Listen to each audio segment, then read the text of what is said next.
Hi, I'm Chantal, speech pathologist in Australia, and I wanted to give just a verbal overview of the course, Improving Dysphagia Documentation in Community Practice.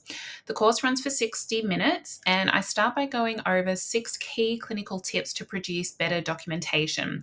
Some of these are so quick and easy, you can literally start using them in your next set of notes. Others will take a little bit of practice. So, for example, one tip I'll share now is that we should be documenting accurately. Sounds straightforward. What I mean is that a lot of things we see from a clinical swallow evaluation are things that we're inferring, not things that we can definitively say are present or are happening. But on this point, you do get a bonus cheat sheet, which will list things that we comment on, like mastication, aspiration, etc. And it will say, avoid writing this, write this instead. I briefly cover why documentation is so important, and spoiler, it's not just about the medico legal stuff.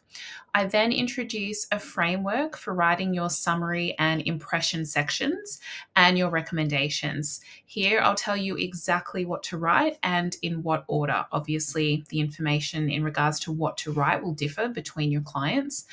And you'll get 2 real case studies as well, where I'll present all the data from a real initial dysphagia consult.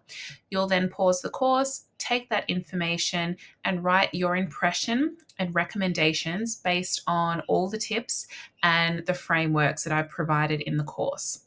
FYI, you also get my example of the impression and recommendations as well for each of those clients. And I've also included the real results from their video fluoroscopy reports.